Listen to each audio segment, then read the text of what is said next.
todo lo que uno quiera comprar, hay a buenos precios, hasta con buenas ofertas. No, qué bonito, qué lindo. Y después de eso, uno si quiere comer comida china u oriental, hay de lo mejor, comida italiana, hay de lo mejor, etcétera, ¿no?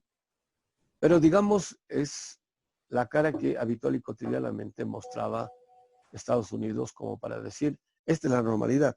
Pues no, no. Por decir, digamos, en Miami, una cosa es estar en la zona del Bayside, por decir, y otra cosa es estar en Little Haití, por ejemplo, ¿no? Es como estar digamos, Polanco, Santa Fe, por un lado, y por otro lado estar en los barrios pobres de Iztapalapa, ¿no?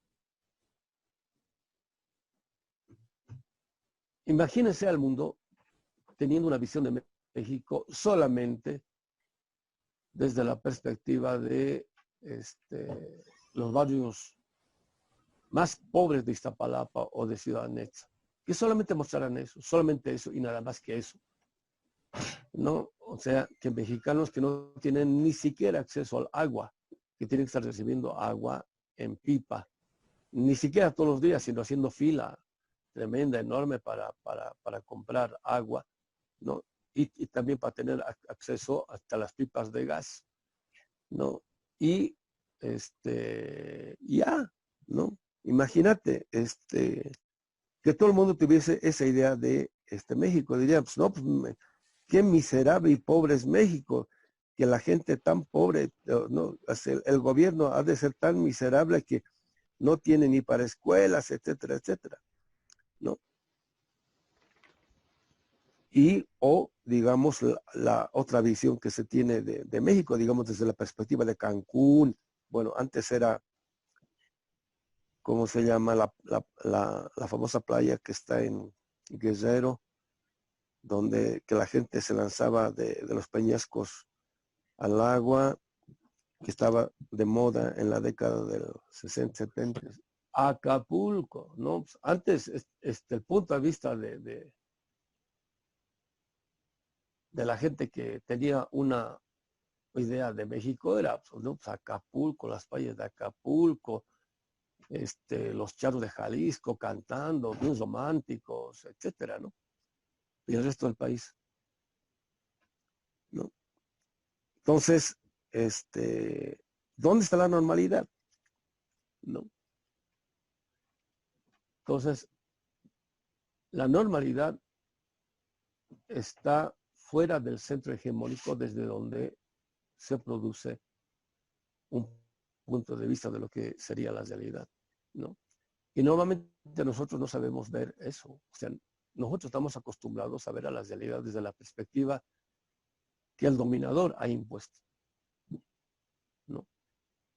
Y es un poco, digamos, a veces, ¿no? Mi molestia con la clase media mexicana, especialmente la acomodada, ¿no? Han impuesto una visión no solamente de México, sino del mexicano y lo mexicano, ¿no? Que surge, es paralela, digamos, culturalmente a la constitución política y cultural que el PRI en la década del 50 en adelante, digamos, ha impuesto desarrollado, ¿no? En el cual el mexicano es un, digamos, tipo más o menos vale madre, que ha nacido para divertirse, pasarla bien, híjale, ese tipo de cosas, emborracharse, empedarse. Y esa es la vida y todo está bien, échale ganas. En general no es así, ¿no? Cuando uno sale a los barrios o a los pueblos o a los estados más pobres, ¿no? Digamos como si todo estuviese bien, pero no, no está bien. Que es, digamos, la imagen que proyectaba Eren. Bueno, no sé si ustedes se dan cuenta. Yo, en la década del 90 especialmente, veía a México permanentemente, desde adentro y desde afuera, desde adentro y desde afuera, porque viajaba mucho. Entonces, la imagen que proyectaba especialmente Televisa, también TV Azteca, pero especialmente Televisa a partir de Univisión. Entonces, hagan de cuenta, yo estaba en el hotel o si no en el aeropuerto antes de ir a México. La imagen que presentaban era que México era, no, pues, una tierra tan pacífica, tan linda, tan dada a la fiesta mexicana, ¿no? Y al brindis, al baile, al romanticismo, que todos viven bien, que entre pobres y ricos no hay envidias, que cada quien, digamos, vive su lugar del modo más fraterno, por decir, que aunque sea un rico, sea un pobre, viva México, ¿no? Uno decía, puta, qué lindo país, ¿no? O sea, hay que ir a vivirse ahí. Hoy llegaba a México, inmediatamente la realidad a uno le golpea al revés. Exactamente al revés, ¿no? O sea, todo está mal acá. Otra vez volvía a salir y otra vez la imagen que se proyecta de afuera, ¿no? Como si México fuese, digamos, un paraíso. La modernidad lo que ha hecho es proyectar esa imagen de que la modernidad es el paraíso. En este caso, digamos, por eso el sueño americano es la culminación de todos esos movimientos. Todo el mundo quiere irse a los Estados Unidos porque toda la imagen que se proyecta en los Estados Unidos o de la modernidad es la culminación y la realización de todo, ¿no? Y que a veces hay problemas, un bombazo, un atentado, estado de excepción, para proteger la vida de los demás, hay que sacar al ejército, la policía, todos. Pero Benjamin dice, no, no es así, ese es un mero espejismo. La realidad es completamente otra. Hay que irse donde los medios de comunicación hegemónicos no van, ni van a ir, es más, los ocultan y los niegan, ¿no? Entonces, cuando nosotros existencialmente nos relacionamos con la realidad desde el punto de vista de la burguesía, o sea, de la modernidad, pensamos que los problemas son los problemas que plantea la modernidad y la burguesía como problema, pero que los problemas que aparecen en la realidad, por los cuales están luchando habitual y cotidianamente los pobres, los miserables de estas miserandas tierras, no son problemas, no nos aparecen como problemas. Entonces no aparecen como dignos de ser tematizados ni filosófica ni científicamente hablando. ¿No? Entonces, hacer ese giro para ver de que el verdadero estado de excepción es el asesinato constante, saqueo constante, humillación constante, racismo constante, colonialismo constante, etcétera. El otro día estaba viendo un documental de los niños africanos, creo que es en el Congo, que niños, 8 años, 10 años, 12 años, cosechando azufre con las manos y en las condiciones más insalubres, por decir, ¿no? Niños, 7, 8 años, cargando el mineral en cestas para ir a acumular, ¿no? Y les pagan una miseria solamente por la cantidad de mineral que van, ¿cómo se llama? Cargando, por decir, extrayendo. Y todo, o sea, ellos están descalzos prácticamente y están extrayendo el mineral con las manos y eso les va destruyendo las manos y también los pies y así sucesivamente. Y ese no es el caso de unos cuantos, son miles, pero miles, ¿no? Entonces, esa es la verdadera normalidad ocultada, negada, encubierta, ¿no? Tendría muchos más ejemplos, compañeros, pero el tiempo sigue avanzando. Y es más contundente, más, ¿cómo puedo decir? Más. Realmente son como reveses en la cara cuando uno tiene idea de lo que está queriendo decir Benjamin, ¿no? Como decir, despierta, tonto.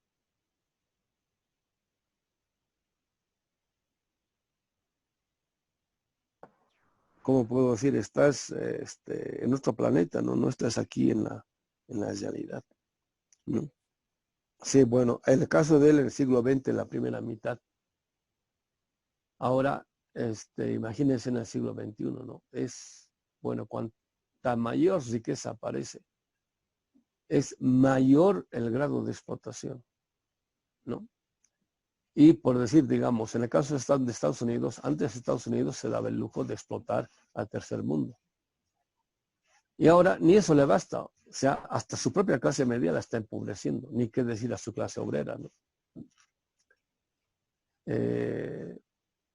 Dicen las estadísticas de que el 10% de la población norteamericana está sin trabajo, que serían como 30 millones.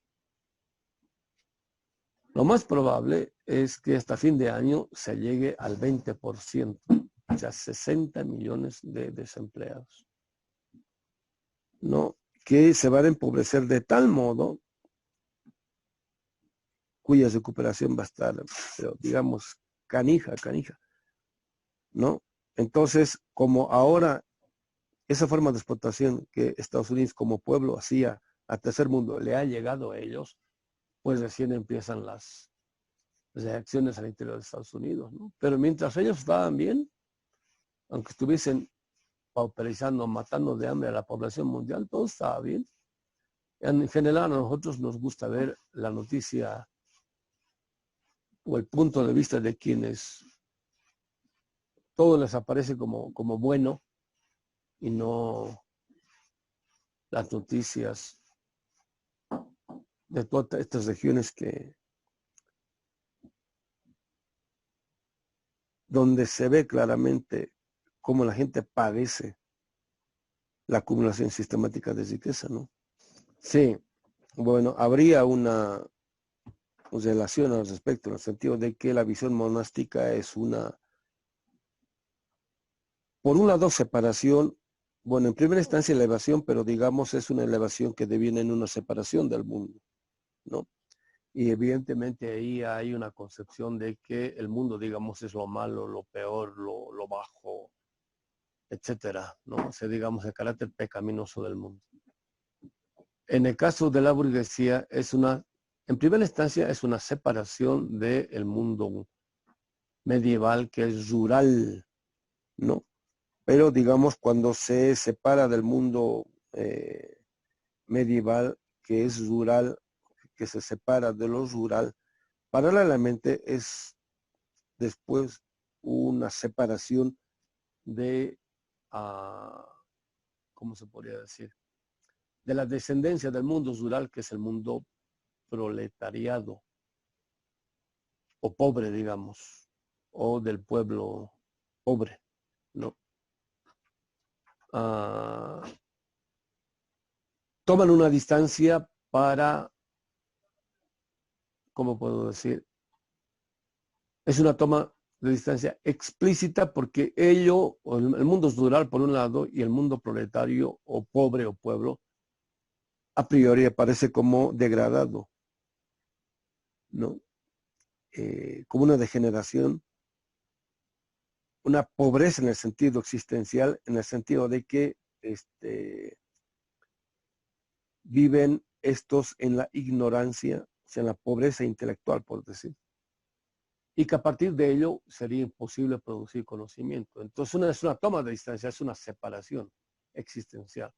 En el capitalismo eso, digamos, se da de modo explícito, ¿no? Cuando en las fábricas aparece en una cita en Marx, pero en la literatura se puede ver, en la literatura inglesa se puede ver esto de modo más explícito, ¿no?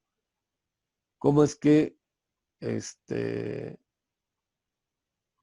a toda la burocracia empresarial, como secretarias o mensajeros, clercos, oficinistas, digamos, empleados de las fábricas, pero de oficina, ¿no? Se les prohíbe explícitamente tener contacto con las obreras o los obreros, ¿no? La única forma de relación que pueden tener es, digamos, de trabajo. Y en este caso, digamos, de subordinación en el sentido de que el obrero es el subordinado, pues, o sea, Él está ahí para obedecer, ¿no? Y el burócrata para cumplir las órdenes del empresario y a su vez hacerlas cumplir, digamos, en la fábrica como fábrica. Entonces, esta separación, digamos, o sea, no se puede ni enamorar ni casar, no, nada. Pues por eso ¿cómo se llama? Marx respeta mucho la relación que Engels tiene justamente con una obrera, ¿no? Digamos, era una forma de desafiar a la costumbre del establishment. Entonces, esta separación existencial que hay entre el empresario burgués y el proletariado se expresa en el desarrollo de la ciencia y la filosofía que produce la burguesía y la modernidad. Es también una separación. Pero digamos que es algo así como un despliegue o desarrollo de la posición monástica. Entonces, vamos a suponer que yo llego a la universidad y vengo de barrios bien bajos, marginales, digamos, Tullehualco, por decir.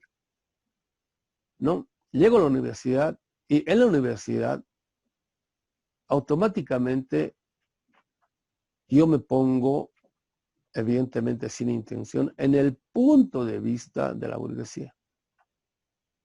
Por el tipo de teoría, por el tipo de despliegue teórico que está contenido en la disciplina en la cual me estoy formando, ¿no? Esto quiere decir de que este tipo de formación implica una separación o toma de distancia existencial del lugar del cual estoy partiendo. Cambio, cuando el burgués, el hijo del burgués, va a la universidad, pues está yendo a un lugar donde sus prejuicios, digamos, van a adquirir mayor argumentación, ¿no? O sea, mayor respaldo, por decir. Se siente más realizados en el sentido de que muchos datos de la existencia que tenían durante la infancia, hijo, solidificar, fundamentar, desarrollar de mejor modo, lo justifican plenamente.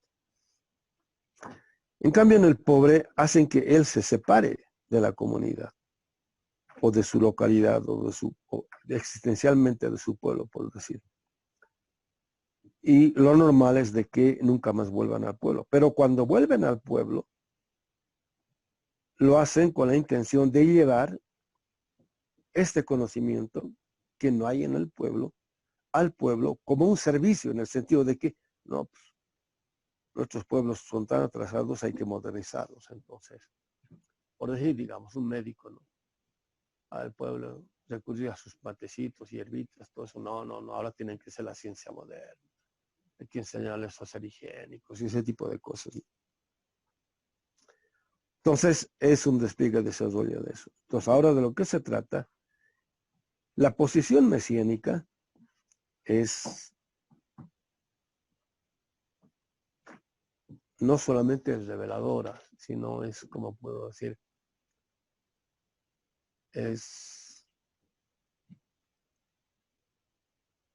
no tengo la palabra adecuada en este momento. Por un lado, revolucionaria, ¿no? Cuestionadora, digamos, en el buen sentido de la palabra, de esta posición burguesa, porque el Mesías, ustedes se acuerdan, antes de que empiece su misión en esta tierra, antes de que se bautice con Yohanan Habatil o Juan el Bautista, antes de que se bautice. No, él había estado en el desierto, ¿no? Con los esenios estudiando los misterios más misteriosos de la Torá, ¿no? Entonces, ese es un proceso, bueno, se van los esenios al desierto para separarse del mundo y poder elevarse, ¿no?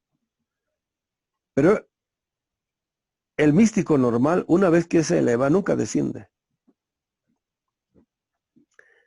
La novedad del Mesías es que después de haberse elevado, él desciende al pueblo, ¿no? Ahora, ¿para qué desciende al pueblo? Digamos, el caso del pensamiento burgués se eleva, o sea, se separa del pensamiento popular o del pueblo. pero desde su elevación, por decir, mira con relativa soberbia a toda la realidad, cuán baja ha caído ella o cuán baja está.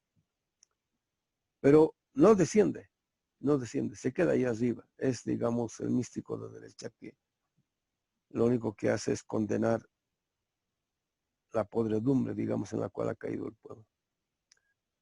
Entonces el Mesías desciende hasta abajo. En el mundo andino es la metáfora del Catari. Catari quiere decir serpiente. Tupac Katari, el Tupac es un título, ¿no? Así de honor. Y es Katari porque está asumiendo la posición de la serpiente. La serpiente es lo que desciende más abajo. Se mueve dentro del pueblo. En quechua es Amaru, Tupac Amaru. Amaru, el Amaru es también la serpiente, pero es en quechua. En Aymara es el Katari. Entonces, el Mesías desciende con el pueblo. Por eso bebe con quienes no son ni escribas ni fariseos. No, hasta, bueno, dicen que María Magdalena era una prostituta, hasta con ella está. Convive con los escribanos y los fariseos, que todo ello, ¿no? Y nosotros habitualmente, o el intelectual habitual de primer mundo, por decir, no desciende. Se nos quedamos en el pensamiento moderno europeo o griego helénico, ¿no? Que es también una forma de separación. Pero no descendemos. Y porque no descendemos, nunca nos damos cuenta el tipo de pensamiento otro que está contenido en el pueblo. Por eso la alusión también al Mesías, ¿no? Entonces nos hemos elevado, digamos, hasta las cumbres del pensamiento con Heidegger, Hegel, Kant, ¿no? Bueno, ahora ese es el pensamiento, digamos, moderno, europeo. Bueno, ahora descendamos a nuestro pueblo, ¿no? Descendamos a nuestro pueblo. Y a ver desde ahí cómo podemos elevar nuestro tipo de pensamiento, ¿no? Ahora, en parte es una labor monástica, pero no solamente de ida, sino también hay que, o de subida, por decir, sino que hay que descender. Y descender es complejo, compañeros. O sea, por decir, digamos, una vez que hemos llegado a las mejores universidades, a los mejores hoteles, a los mejores aeropuertos, descender a las normales rurales, o a los colegios, o a las universidades indígenas, digamos, no es fácil, ¿no? No nomás sería, bueno, así voy a ir a prestar un servicio a la universidad indígena, enseñarles Kant, ¿no? El problema es descender para qué, ¿no? Entonces, el Mesías, como se llama, desciende al pueblo para ver con ellos, cómo que con ellos uno se puede elevar, pero desde la perspectiva de ellos, ¿no? Entonces, leer la historia contra Pelot también es eso y quiere decir eso. Bueno, ahora digamos, en el caso de Benjamín, olvídense de la tradición, digamos, cartesiana, kantiana y esas cosas, pues siempre hay que apuntar hacia, y desde dónde él está leyendo o reflexionando o pensando todo esto, ¿no? Entonces, cuando uno apunta a la tradición de la cual él está partiendo, bueno, ya la cosa cambia, ¿no? Siempre tengan ese cuidado. Continuamos con el parágrafo, o digo, con la tesis 9. Y está ahí con un epígrafe de Gerhard Scholem. Ya habíamos dicho que Gerhard se cambia a Gershom cuando Scholem descubre, por decirlo, su tradición. Gerhard es una secularización de un nombre que hay que decir Gershom, ¿no? Scholem, que sería algo así como hijo de la paz, o un descendiente de la paz, o un extranjero, porque Ger es como un individuo, una persona cualquiera, ¿no? Eh, Sholem viene de Shalom, ¿no? Y en Shom en parte está abreviado Shalom, de ahí que él hace una versión muy, muy bonita, porque es que Gerhard cambia a, ¿cómo se llama? A Gershom, ¿no? Y al final siempre firma como Gershom. Y Sholem es como en la tradición hasídica o askenazi, leen Shalom, ¿no? Así como David, ¿no? Leen ellos como Dovids, ¿no? Hay otro tipo de pronunciación. Entonces, Gerson Sholem le obsequia a Benjamin el cuadrito del Angelus Novus, que luego la pintura de Paul Klee. Y cuenta Sholem de que es un regalo que le fascina a Benjamin. Así le encanta. Y bueno, Sholem intuía que le iba a gustar, pero nunca imaginó que le fuera a gustar tanto, ¿no? Entonces, después de haberles regalado el cuadro, le escribe un poema a Benjamin, creo que es en otro de sus aniversarios. Y bueno, pues en el poema hay varias cosas cifradas. No tenemos una descripción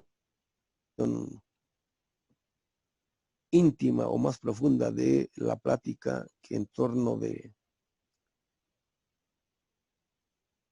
Angelus Novus hayan tenido tanto, ya gracias tío, hayan tenido Benjamin con Sholem y de la fascinación de Benjamin por el cuadro. No. Yo he tratado, digamos, de ver muchas veces el cuadro desde muchos ángulos, perspectivas, etcétera, ¿no? Y personalmente a mí, ¿no? Es posible que lo que voy a decir sea muy chocante, pero yo digo, siempre una persona, especialmente un filósofo, debiera aspirar a ser honesto, ¿no? Y hablar, bueno, no en la línea de lo políticamente correcto, por decir, o para quedar o caer bien con el resto, sino tratar de expresar lo que realmente uno ve, piensa o siente, para en parte indagar qué es aquello que está presupuesto en eso que uno ve o siente, todo eso. En principio, a mí personalmente, así ya es una posición subjetiva, ¿no? En principio, digamos, no, estéticamente no me agrada. Y tal vez por eso estéticamente me dice muy poco. A veces pienso que si hubiese un poema, o si Paul Klee, en vez de pintar ese cuadro, hubiese escrito un poema, tal vez sería mucho más rico para este servidor, o digamos, me diría más. Y en parte, digamos, el que una imagen le hable a uno no tiene que ver con la experiencia cultural presupuesta en la obra de arte, en este caso, digamos, en lo que Paul Klee estuvo viviendo, ¿no? En su época, las tendencias artísticas de la época, los problemas, no solamente políticos o culturales, sino en este caso estéticos, contenidos, digamos, en esas obras de arte, de las cuales tanto Benjamin como Scholem comparten culturalmente, por decirlo, y que este servidor no. ¿No? En general, digamos, a este servidor el arte abstracto nunca le ha, y ojo, yo un tiempo me dediqué a la pintura, nunca me ha llamado mucho la atención, ¿no? siempre he tendido más al realismo que a la abstracción. Entonces, yo he conocido a muchos benjaminianos, ¿no? O gente que ha leído Benjamin, sentir una fascinación incondicional, por decir, por esta obra de arte. ¿Qué es una obra de arte? ¿No? El hecho de que a uno no le guste algo no quiere decir que no sea una obra de arte, ¿no? Independientemente de que le guste a uno o no una obra de arte, cuando lo es, lo es. Y el Ángelus Novus es una obra de arte. Se expresa, digamos, un tiempo histórico y o epocal. Lo que pasa es que en parte no es ni nuestra cultura ni nuestro tiempo epocal, ¿no? Entonces tal vez este servidor por eso le dice poco, pero digamos a la gente de su tiempo le decía mucho, mucho, mucho, mucho. Entonces, y en este momento, mientras estoy diciendo todo esto, tengo en mi mente el cuadro. Si me pidieran que lo dibuje ahorita, yo lo dibujaría, ¿no? Y hasta podría, digamos, describir los colores, digamos, que debiera tener en tal o cual área, porque lo he visto tantas veces, porque si quería entender, pues quería descifrar, digamos, el misterio contenido ahí. Pero digamos, bueno, tal vez sea insensible, por decir, no tengo ese tipo de sensibilidad estética de la gente de esa época, pues digamos, este servidor le ha dicho poco. Pero lo que dicen tanto Benjamin como Scholem, especialmente en el libro de la amistad que ha publicado Scholem, es, a mi juicio, un poquito más revelador, ¿no? Entonces, digamos, desde esa experiencia, pues un poco lo que voy a comentar a partir de no solamente del cuadro, sino también de lo que dice en la tesis 9, ¿no? Tengo prontas las alas para alzarme. Con gusto volvería hacia atrás, porque si sigo siendo tiempo vivo, la desgracia me atrapará. En apariencia, o parece, ¿no? No sabemos si Scholem está en este poema hablando él, si tengo pronto las alas para alzarme, o si Scholem está en el punto de vista del ángel, ¿no? No recuerdo el comentario de Michael Lowy al respecto. Tal vez, digamos, leyendo eso podría uno tener mejor noticia al respecto, ¿no? Pero vamos a suponer de que Scholem se pone en el lugar del ángel, ¿no? Tengo prontas las alas para alzarme. El ángel, en este caso, bueno, ¿cómo se llama? En hebreo, ángel quiere decir malach, ¿no? Y malach se traduce como mensajero también. En este caso, el malach es un mensajero pronto, ¿no? Y por eso puede, para llevar las noticias de modo pronto o prontamente, puede tener alas. Pero el hecho de que tenga alas no quiere decir que sea un malach, ¿no? Porque puede tener alas y no ser un mensajero, ¿no? Pero, digamos, aquí es un mensajero nuevo, ¿no? Y entonces, para llevar las noticias rápido, tiene alas, el malach. Eso es en la tradición, ¿cómo se llama? Hebrea, semita, ¿no? El malach, el mensajero, es el que lleva los mensajes y del modo más pronto, más rápido. Y a veces para ello, pues, necesita de alas y entonces tiene alas. Pero que tenga alas no hace que sea mensajero o mala poco ángel. Tengo prontas las alas para alzarme. Con gusto volvería hacia atrás, ¿no?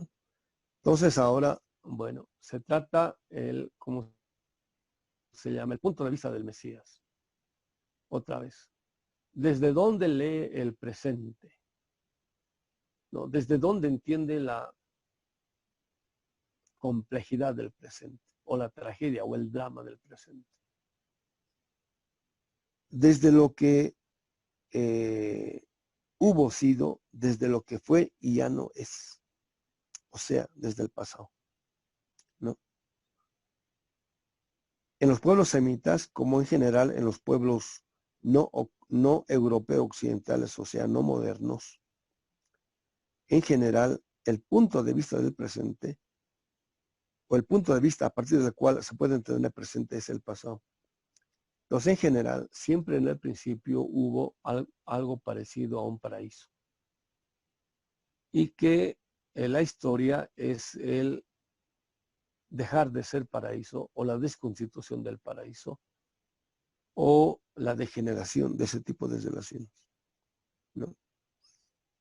Y la vacuidad del presente o la desorientación del presente es la pérdida del conocimiento de cómo de haber sido lo mejor se ha devenido en lo peor, ¿no? Entonces, por eso es que para poder saber cómo en el presente hemos dejado de ser, en qué medida hemos dejado de ser, necesitamos tener un conocimiento del pasado para saber en qué estamos mal, ¿no? Entonces, para poder entender el presente, hacer un viaje hacia el pasado, en este caso histórico, hacia la historia, es fundamental, ¿no? Entonces dije, tengo prontas las alas para alzarme. Ahora, en parte, digamos, el ángel para Sholem podría ser Benjamin. Entonces, aquí habrían, digamos, tres posibles perspectivas, o las tres unidas o fundidas en una. Digamos, el ángel, o digamos, la personificación del ángel, por un lado sería Benjamin, por otro lado Sholem, por otro lado el ángel mismo, digamos, pintado, ¿no? Entonces, ¿quién es el sujeto? Tengo prontas las alas para alzarme. Muy bien puede Sholem haber puesto estas palabras después de la plática con Benjamin y haber asumido, digamos, el punto de vista de Benjamin como para poder constituirlo en sujeto, ¿no? Estoy haciendo pura elucubración, ojo. Estoy tratando de entender lo que está contenido ahí. Tengo prontas las alas para lanzarme. Con gusto volvería hacia atrás. Entonces, por eso siempre digo, en el caso nuestro, si fuésemos benjaminianos en el óptimo sentido de la palabra, bueno, hacia atrás es nuestra historia, ¿no? Y, ¿cómo podría decir? El ABC de nuestra historia sería desde que llegan aquí los españoles. Pero ese sería el ABC, ¿no? La verdad oculta o escondida es lo que está antes. Y bueno, ¿cómo vamos hacia allá? Digamos, fácil o de modo pronto o rápido, digamos, se podría hacer una historia remontando, digamos, hacia principios del siglo XIX, cuando se constituyen casi todas nuestras repúblicas. En el caso de México, digamos, ¿no? 1800 y pico ya inmediatamente. Pero hay la historia de el México de la conquista, ¿no? O colonial en sentido estricto, ¿no? Y remontarse a 5 siglos es mucho más complejo. Pero remontarse más antes es más complejo todavía. Y para poder remontarnos a tan lejanas distancias históricas, necesitamos alguien que pueda hacerlo del modo más veloz posible, del modo más pronto. Tengo prontas las alas para alzarme, ¿no? Y en este caso, digamos, físicamente no podemos ir, entonces necesitamos un malaj. Tengo prontas las alas para alzarme, con gusto volvería hacia atrás, porque ya sabemos el diagnóstico de Benjamín sobre el futuro. Porque si sigo siendo tiempo vivo, si seguimos atrapados en la vida del tiempo presente, o sea, viviendo, digamos, de modo ontológico solamente el presente, la desgracia me atrapará. Digamos, la hecatombe que significó la resolución en la cual al final devino el Tercer Reich, ¿no? Digamos que era en la idea esta de la solución final. La solución final con los judíos y gitanos, y etcétera, era la eliminación física. Es un poco, digamos, lo que sería ahora la solución final para la humanidad desde el punto de vista de las grandes oligarquías es acabar con los pobres, porque lo son un literal estorbo. Y eso es, digamos, básicamente, no el 30% de la humanidad, es el 50% de la humanidad, que les sobran literalmente, debido a la gran tecnologización, requieren de muy poca mano de obra para seguir reproduciendo, digamos, la vida de la mitad de la humanidad del planeta, ¿no? Tengo prontas las alas para alzarme. O sea, en este momento estoy dispuesto, pues, porque es la urgencia, digamos, un poco la de Benjamín. Está viendo, digamos, la catástrofe que significa su tiempo histórico. Está listo, en parte desesperado, o sea, pronto. Con gusto volvería hacia atrás. O sea, no quedarme, pero tampoco ir adelante. Comentando esta situación, Franz Inkelammer comenta mucho lo que el dictador brasilero que impuso una larga dictadura en Brasil en la década del 60, decía, bueno, esto recuerda mucho a Inkelammer, ¿no? Decía este presidente, este dictador, este militar, dice, el futuro se nos aparecía, digamos, con los movimientos populares o con los de izquierda. El futuro se nos aparecía tan mal, ¿no? Tan siniestro, tan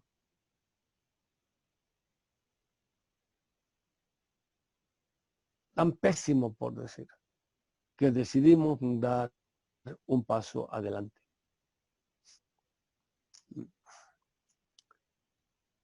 Es una forma de ironía, ironizante, digamos, de cómo se llama Inkelammer.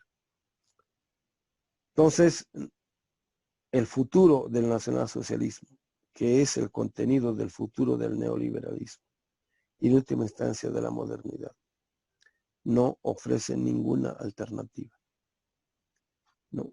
Entonces, hay que volver atrás para ver cómo es que podemos recomponer esto. En parte, es hacer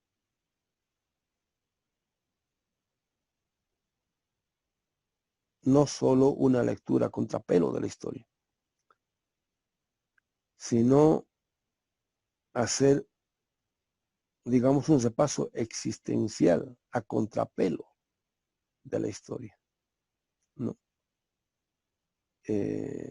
Porque el problema no es solamente leer la historia, el problema es, bueno, en parte, de vivir lo que ha sido condenado al pasado, ¿no?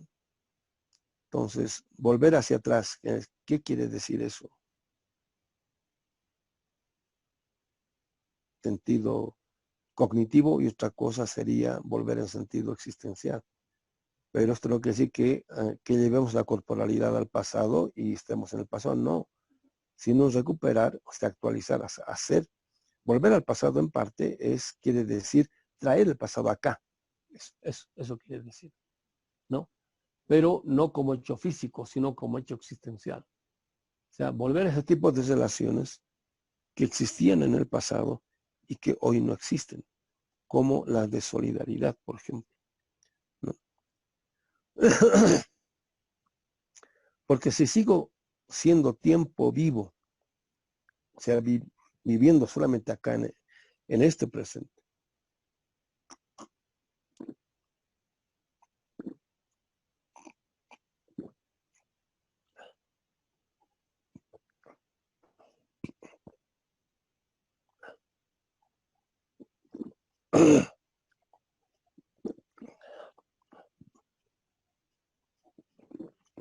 perdón, estaba tomando una medicina. Si nos limitamos a vivir el presente desde el presente, tampoco vamos a ver la posibilidad de ir más allá, digamos, de este presente. Entonces, la desgracia me atrapará. Esa es la trampa en parte de la ontología, ¿no? Cuando solamente veo el presente a partir del presente. Toda ontología aspira a ser metafísica, en el sentido de que la concepción de lo que sea la realidad en todo tiempo y espacio, todo tiempo y lugar. Pero ya por la historia sabemos de que toda ontología es en parte cultural, en parte temporal y en parte regional, ¿no? Entonces, para no caer atrapado en la desgracia de la ontología, en el más sentido de la palabra, digamos a la Heidegger. Entonces hay que levantar las alas de modo pronto, ¿no? Y, digamos, en este caso, voltearlas hacia atrás. Bueno, yo les había prometido un comentario a este párrafo de este poema. Y ojo, Benjamin lo guardaba con mucho cariño. Hay una historia, hay muchos detalles de cómo es que entre sus cosas cargaba su correspondencia, en este caso estos poemas, y después sus cuadros y pinturas. Y a esta pintura en especial la tenía el tanto aprecio que se los dejó a algunas personas para no estar cargando y que se perdiera y yo destruyera, ¿no? Bueno, a Benjamin le dijo un montón de cosas, ¿no? Y acá, bueno, el problema del ángel o del malaj, los cabalistas hacen una reflexión de las letras con las cuales están hechas las palabras malaj, que sería ángel, o melech, ¿no? Y son casi las mismas, ¿no? Cambia solamente que la vocal. Melech quiere decir rey. No, pero no quiere decir rey en el sentido de que sea un rey que reina un reinado, sino rey en el sentido de que es alguien que está por encima de mucha gente, en este caso, digamos, el conocimiento. Algo así como es un rey del conocimiento. O sea, no es que esté ejerciendo un dominio sobre los demás filósofos o cientistas, todo eso, sino que por su conocimiento resalta. Entonces, en este caso, el malaj es también un melech, ¿no? Que no es cualquier malaj, o sea, no es cualquier mensajero, sino que por eso el novus, ¿no? Por eso el novus, o sea, no es un malaj melech, está. Así como Mashiach es ungido 3 veces con el aceite de la unción, ¿no? En primer lugar es como profeta, después como sacerdote y después como rey, ¿no? O sea, en la palabra Mashiach está contenido, digamos, esas 3 posibilidades. Entonces, el primero, el que vino, era Mashiach ben Yosef, hijo de José. Y el que va a venir es Mashiach Ben David, o sea, va a venir como rey, ¿no? Y mientras tanto va a ejercer como sacerdote. Está contenida esas tres posibilidades. En este Malach está contenido también esta posibilidad. Por un lado es un ángel, por otro lado es un rey, o sea, no es cualquier ángel. Es la novedad de este Angelus, de este Malach, que tiene la capacidad de retornar al principio de la historia, ¿no? O sea, estoy tratando de interpretar el sentido, inclusive del nombre, en el sentido benjaminiano, o sea, digamos, tratando de, ¿cómo se llama?, captar la idea, ¿no? O sea, no necesitamos a cualquier historiador, por más erudito que sea. Estoy tratando ahora de secularizar lo que he estado diciendo. Lo que necesitamos es un historiador que sea un Malach, ¿no? Con la capacidad de Melech, ¿no? A ver, compañeros, ¿les parece que estoy divagando? ¿O tiene sentido lo que estoy diciendo? He estado platicando con alguna gente que, bueno, por un lado son amautas acá en Bolivia. O sea, gente que supuestamente conoce bien nuestra cultura y, digamos, el pasado. Y también con gente que desde la perspectiva de la disciplina llamada historia, digamos, trata de construir o reconstruir conocimiento nuestro, ¿no? Y un detalle que me ha estado llamando muchísimo la atención es de cómo esta gente, inclusive teniendo buenos instrumentos cognitivos existencialmente hablando, por decir, en el intento de reconstruir el pasado se pierden.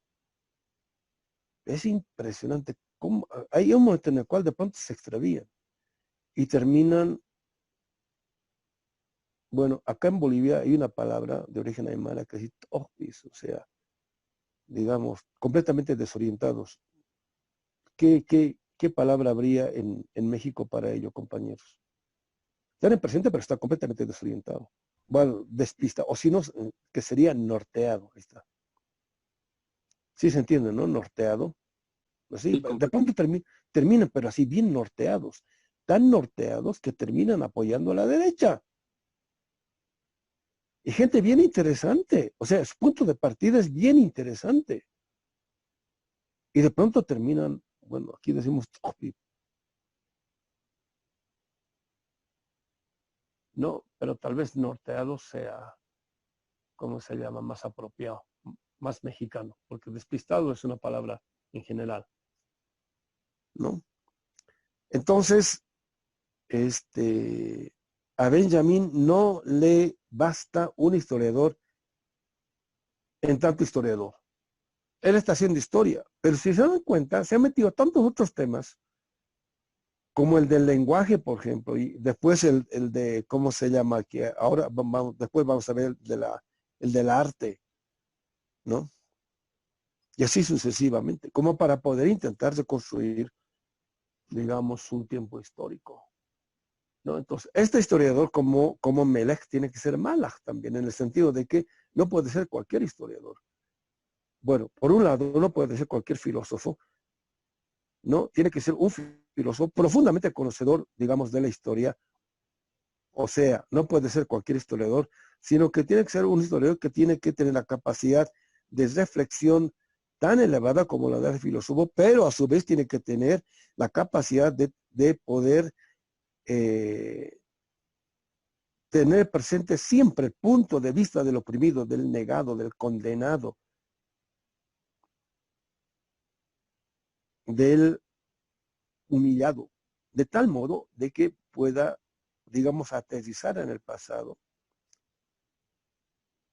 y traernos esas noticias del pasado al presente como si fuesen nuevas, porque hemos perdido el conocimiento del pasado o el modo como es que del pasado o del principio, digamos, hemos degenerado en el presente, ¿no?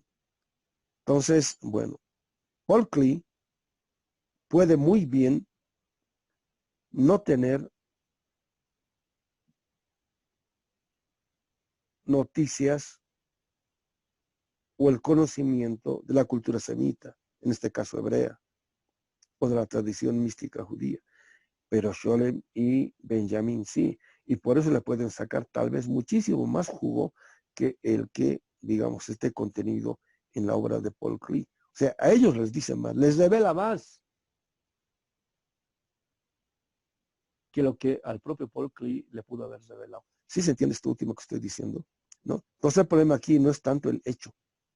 El problema, digamos, cómo puede ser el cuadro. El problema es cómo se interpreta el hecho, en este caso el cuadro, ¿no? Porque el cuadro está abierto a muchas interpretaciones, pero hay un punto de vista desde el cual se le puede sacar jugo a la interpretación. Entonces dice, hay un cuadro de Klee que se titula Angelus Novus. En él se representa a un ángel que parece, bueno, cuando llegamos a la palabra ángel, ahora quiero que, o quisiera que de modo explícito ustedes se ubiquen en el contexto del problema de la palabra ángel. Cuando nosotros en la tradición occidental vemos la palabra o escuchamos la palabra, lo primero que hacemos es pensar en un tipo más o menos asexuado o en un niño con alitas, ¿no? Lo primero que hacemos es, bueno, esa imagen hay que ponerla a un costado, ¿no? Entonces, aquí ángel que se mala, o sea, es un mensajero. Pero no es cualquier mensajero, o sea, no es cualquier malach, es un malach melech, ¿no? En él se representa a un ángel, bueno, está hablando Benjamín ahora, ¿no? Y Benjamín tiene presente esta complejidad contenida en la palabra malach. En él se representa a un ángel que parece como si estuviese a punto de alejarse de algo en lo que fija su mirada. Y es cierto eso, ¿no? Y es cierto eso. Diga, o sea, a ver, ¿cómo puedo decir? Yo no sé si han tenido este tipo de experiencia, ¿no? Pues, digamos, es el de la obra de arte en sentido estricto. Están leyendo un libro, literatura en este caso, es decir, el literato está narrando, digamos, un plato de comida o una reunión en la cual están comiendo algo o están bebiendo algo, y está tan bien narrado eso que uno es capaz de sentir esa comida o ese plato, ¿no? O esa bebida. Recuerdo muy bien el caso de Hermann Bloch, es un novelista alemán. Tiene un libro que se llama Virgilius Tod. Quiere decir la muerte de Virgilio. Es una novela. Cuando yo leí esa novela, abandoné inmediatamente mis pretensiones de literato porque dije, no, estas cumbres yo no puedo alcanzar. Entonces, empieza el libro, o sea, la novela, relatando cómo Virgilio, después de haber sido exiliado durante muchos años, cómo él vuelve a su pueblo, cómo llega al puerto en las barcazas, estas que existían en Roma en ese entonces, ¿no? Cómo desciende al puerto, cómo atraviesa el puerto, llega al primer pueblito que está en el puerto. Bueno, es una descripción tan magistral que yo sentía a cada momento los olores, la podredumbre, la miseria del puerto al cual él estaba llegando en una barcaza más o menos vieja. Es una descripción tan, tan impactante. Yo sentía todo eso que él sentía, ¿no? Entonces, pero uno está leyendo letras, ¿no? Pero digamos, siente eso. Bueno, en el caso de lo que ahora está diciendo Benjamín, ¿no? En el cuadro está captando bien o el modo como el pintor ha pintado al ángel, y son unas cuantas líneas. Por eso digo, es una obra de arte. O sea, no es una exquisitez realista, por decir, a la Miguel Ángel, ¿no? Son unos trazos, y unos trazos que muestran esta postura del ángel, que tiene su mirada puesta, pronta, digamos, para ir en otro rumbo. No recuerdo si en este momento es a la izquierda o a la derecha que está fijando sus ojos, pero se nota eso, ¿no? Se nota. Sigue diciendo, estoy en la página 312, los ojos como platos, ¿sí? Uno diría como vaca, digamos, ¿no? Sí, los ojos bien abiertos, o de un pez. Los ojos como platos, la boca muy abierta, las alas totalmente extendidas. Este debe ser el aspecto del ángel de la historia, ¿no? Bueno, el cuadro se llama Ángelos Novos. Ahora, del Ángelos Novus, así en general, ahora Benjamín nos está trayendo al ángel de la historia.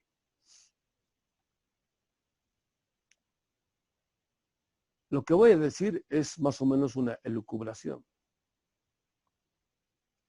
Creo que con sentido. Ustedes saben, Hegel, en la fenomenología, pero especialmente en el prólogo de la filosofía del derecho, hace una ilusión al espíritu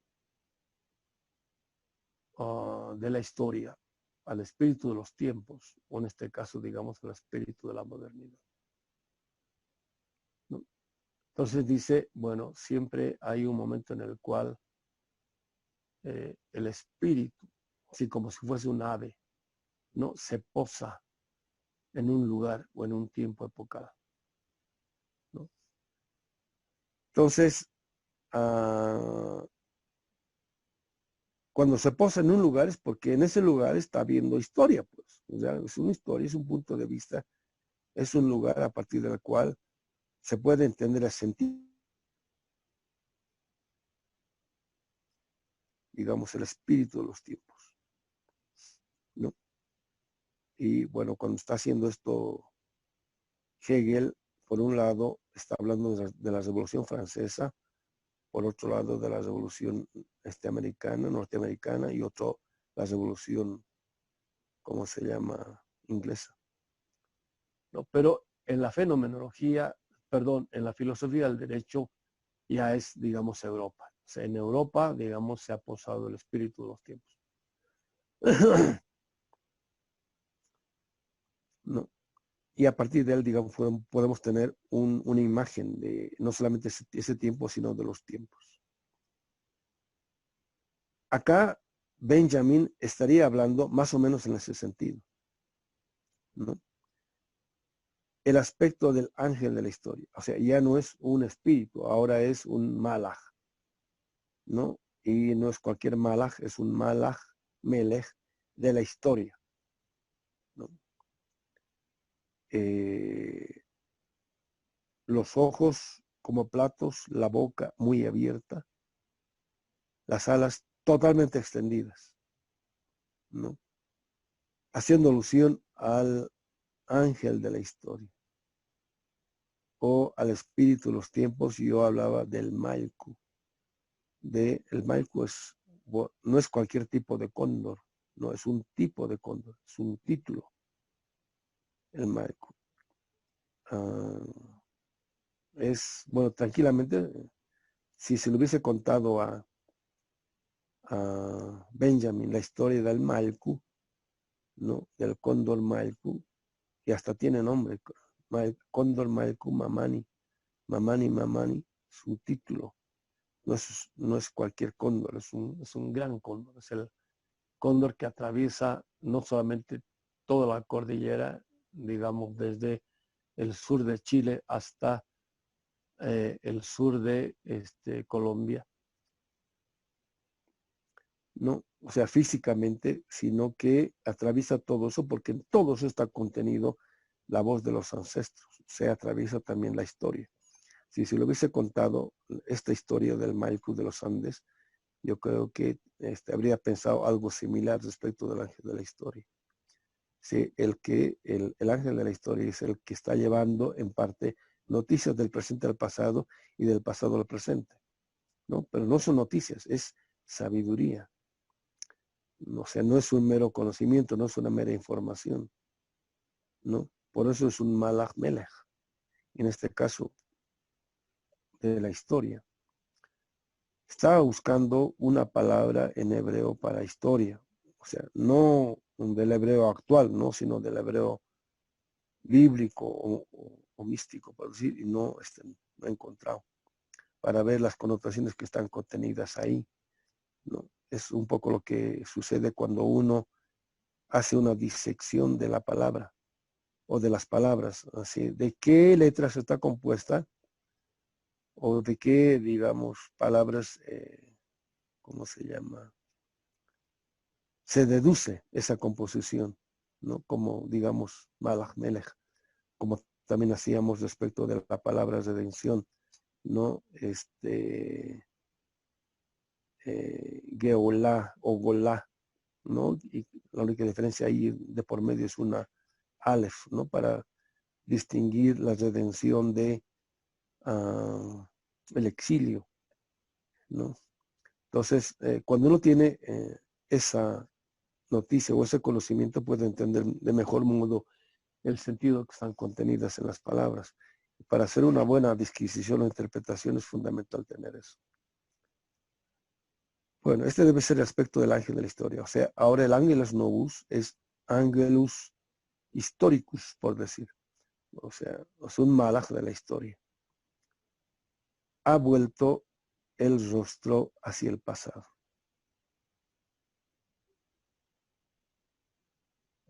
En parte, se podría decir que Benjamín es un malaj melech de la historia.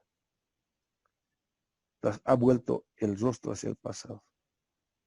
Bueno, en parte ser benjaminiano quiere decir hacer eso, pero no desde el punto de vista del dominador, ¿no? O sea, no en el contexto de la historia oficial, sino en el contexto de lo que la historia oficial niega, encubre, condena, inclusive humilla, ¿no?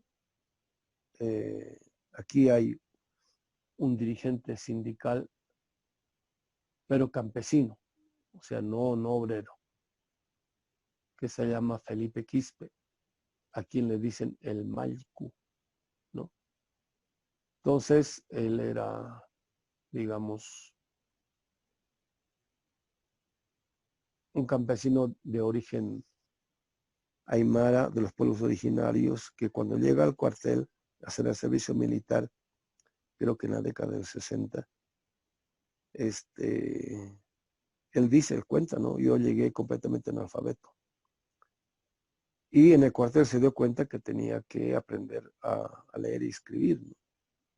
Entonces sale del cuartel y se pone a aprender a leer y escribir, ¿no? Y bueno, inmediatamente empieza ya su formación política, ¿no? Porque quiere, digamos, participar activamente, no solamente en la organización de los sindicatos campesinos agrarios, sino también en su formación política. Y en la década del 90, él organiza un partido, un movimiento guerrillero, que es deshecho inmediatamente y después de eso él va a la cárcel hasta creo que 5 años. Sale de la cárcel y él se pone a estudiar historia. Ingresa a la universidad, estudia historia. Entonces termina su carrera, hace su tesis de historia, ¿no? Y él cuenta cómo hace su tesis y creo que publica el libro, su tesis de historia. ¿Y qué dicen los historiadores de acá, de Bolivia, oficiales? ¿No? Lo primero que hacen es ningunear, por decir, humillar ese trabajo, ¿no? Y ahora Malcu, el Felipe Quispe, está trabajando muy bien en la organización de los movimientos, fundamentalmente de los comunarios del área andina, aquí en La Paz, Oruro y el norte de Potosí. Está trabajando muy, pero muy, muy bien, orientando. Y lo siguen reconociendo como Malco, o sea, es una autoridad. Entonces, bueno, ha vuelto al pasado, pues. O sea, el problema es volver al pasado, pero no digamos a partir de las historias oficiales, sino de este tipo de historias humilladas. Hoy siguen siendo humilladas estas historias, ¿no? Allí donde nosotros vemos un encadenamiento de hechos, el ángel de la historia ve una única catástrofe. El encadenamiento de los hechos sería esta sucesión lógica o cronológica que el historiador oficial presenta del pasado, ¿no?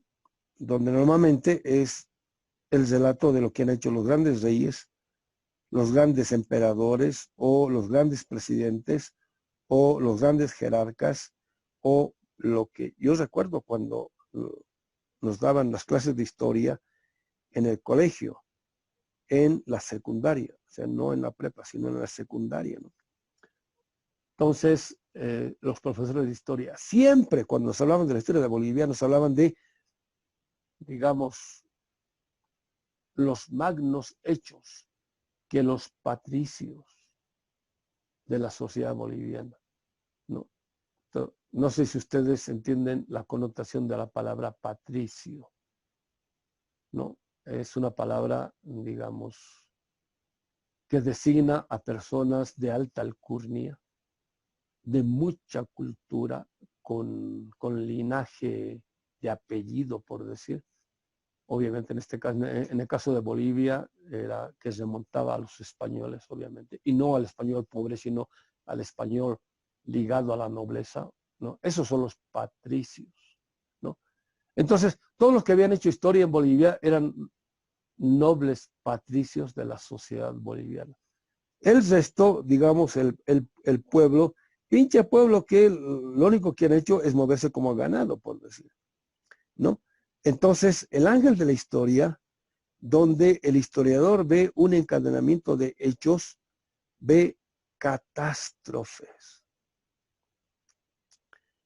Y detrás de la historia de la modernidad hay pura historia de grandes catástrofes. La última sería esto de la pandemia, de la COVID. Él ve una única catástrofe que acumula incesantemente una ruina tras otra, arrojándolas a sus pies, ¿no? Ahora, ve todo eso como un dato, digamos, o un hecho. Están muertos, qué pena, qué lástima. No, dice, bien quisiera él detenerse, despertar a los muertos y recomponer tanta destrucción. Digamos, la tarea del historiador como ángel de la historia es detenerse en el pasado, despertar a los muertos, hacerlos resucitar y recomponer tanta destrucción. O sea, por eso no es cualquier ángel, es un ángel, es un malach melech de la historia y que tiene como misión esta tarea. Ahora,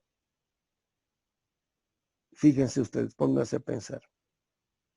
¿Qué historiador en el presente se plantea esta tarea? A ver, compañeros, ¿qué historiador se plantea esta tarea? ¿Qué historiador dice, señores, hay que hacer esto?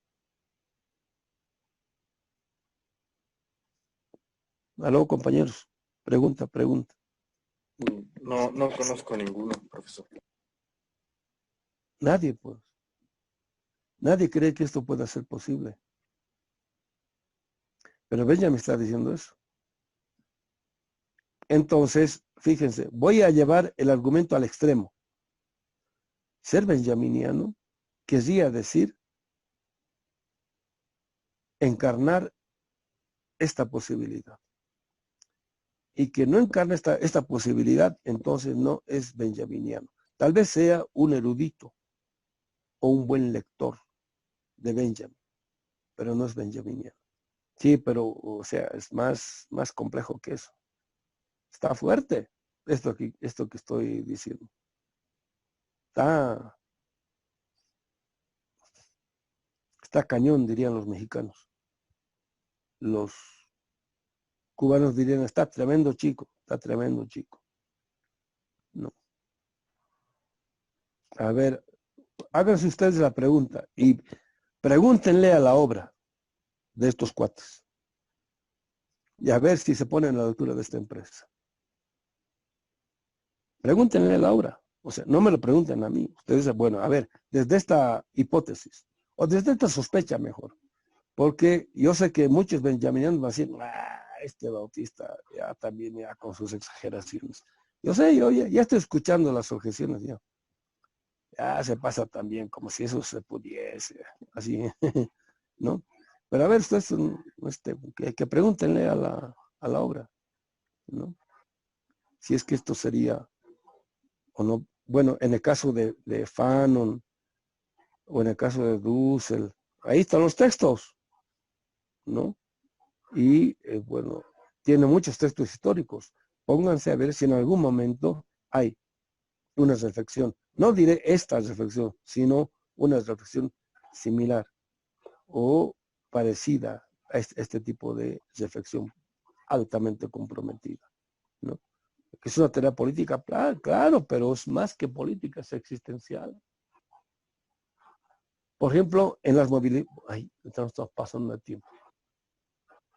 En las movilizaciones que hay ahora en Bolivia. Es impresionante. O sea, nunca he visto al pueblo, pero al pueblo, o sea, todo el pueblo, o sea, no es solamente, antes era, digamos, solamente en La Paz y Cochabamba, o en Oruro, digamos, ¿no? Pero no, ahora es prácticamente los 9 departamentos. Hasta en Tarija, digamos que era el departamento o el estado más relajado, por decir, más dado a la displicencia. Igual está movilizando fuerte. Entonces, su lucha, si bien es política, siempre en sus declaraciones, en sus reflexiones, especialmente las mujeres, es por la defensa de una forma de vida. La política, compañeros, es una mediación para ello, ¿no? Entonces, ahora, esa relativa forma de vida acorde a una concepción de lo que podría ser la vida, estaba más o menos asegurada en los tiempos del Evo, ahora está en total peligro, ¿no? Entonces salen a las calles no por una recomposición política en sí misma, sino por una recomposición política que permita la continuidad de una forma de vida, en la cual el indio era reconocido en su dignidad, ¿no? Y ahora otra vez está volviendo a ser, digamos, plenamente humillado. Tal es así que el ministro de la presidencia, un tal Murillo, acaba de decir en CNN que lo políticamente correcto ahorita sería meterle bala al pueblo, ¿no? Compañeros, nos hemos pasado, ultrapasado. Perdón por haberme exagerado en el tiempo. Espero que la reflexión que les he prometido la semana anterior haya estado a la altura de lo que se esperaba. ¿Está bien? Entonces nos vemos el siguiente miércoles.